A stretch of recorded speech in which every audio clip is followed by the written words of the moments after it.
যে কোনো মাছের ডিম আমরা কিন্তু ভুনা করেই খাই, পেঁয়াজ কাঁচামরিচ সব মশলা দিয়ে। তো আজকে আমি ভেজে খাবো।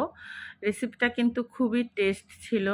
যদি আপনাদের ভালো লাগে অবশ্যই পেজে লাইক দিবেন, ফলো দিবেন, ইউটিউব চ্যানেল থেকে দেখলে সাবস্ক্রাইব করে ফেলবেন। হ্যালো এভরিওয়ান, আসসালামু আলাইকুম। সবাই কেমন আছেন? আশা করি অনেক ভালো আছেন, সুস্থ আছেন। তো এখানে আমি রুই মাছের ডিম নিয়েছি, অল্প করেই নিয়েছি যেহেতু আমার বাসায় লোকজন কম। তো ডিমটা ভালোভাবে গরম পানি দিয়ে ধুয়ে পানি ঝরিয়ে নিতে হবে। এরপর স্বাদমতো লবণ, সামান্য রসুন বাটা, সামান্য আদা বাটা নিয়ে নিতে হবে। আর যতটুক ডিম নেবেন সেই আন্দাজ করেই দিবেন, অল্প অল্প করেই নিতে হবে যেহেতু এটা রান্না করব না, মানে মুরগির ডিমের মতো ভাজবো। তো হলুদের গুঁড়া, মরিচের গুঁড়া, আর একটু জিরার গুঁড়া, কাঁচা মরিচ, আর হচ্ছে পেঁয়াজটা একটু বেশি করে দিতে হবে। সবগুলো মশলা একসঙ্গে দিয়ে আমি ডিমটা ভালোভাবে চটকিয়ে নিব। একটু নরম নরম আঠালো করে এটা মাখাবো। তো দেখতে পাচ্ছেন আমি এটাকে ভালোভাবে চটকিয়ে নিয়েছি।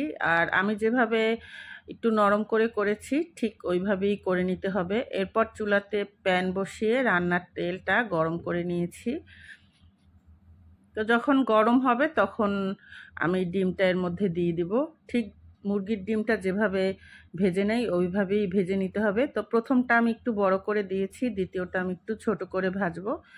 আর ঢাকনা দিয়ে ভাজতে হবে। চুলার আঁচটা একদম কমিয়ে নিতে হবে, কারণ দেখা যাবে চুলার আঁচ বাড়ানো থাকলে উপর থেকে নিচ থেকে হবে কিন্তু ভিতরটা সিদ্ধ হবে না। এই কারণে ঢাকনা দিয়ে মিডিয়াম আঁচে এটা ভেজে নিতে হবে। হালকা এরকম যখন লাল লাল হবে তখন আপনারা বুঝে নেবেন যে ডিমটা একদম পরিপূর্ণভাবে সিদ্ধ হয়েছে। তো আমি দুটা টুকরা করে এটাকে উঠিয়ে দিয়েছি। দেখতে কিন্তু খুবই সুন্দর লাগছে আর এটা খেতে ভীষণ মজা।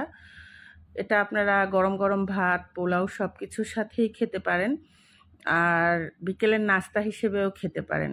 সস দিয়ে এই ডিমটা খেতে ভীষণ মজা হয়, বিশেষ করে বাচ্চারা খুবই পছন্দ করে।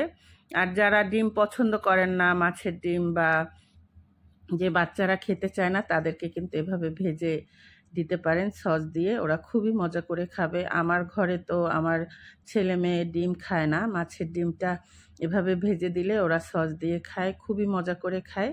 তো আরও একটা ভেজে নিয়েছি ছোট করে। আপনারা ছোট বড় যে কোনো সাইজ করে এটা ভাজতে পারেন। তো আমি ভাতের সাথেই খেয়েছি, গরম গরম ভাতের সাথে। আর যদি একটু ঘি নিয়ে খেতে পারেন খুবই টেস্ট হয়। দেখতে কিন্তু ভীষণ ভালো হয়েছে। আমি একটা ভেঙে একটু খেয়ে নিচ্ছি, খুবই টেস্ট হয়। যদি আপনাদের ভালো লাগে অবশ্যই বাসায় বসে আপনারাও ট্রাই করবেন।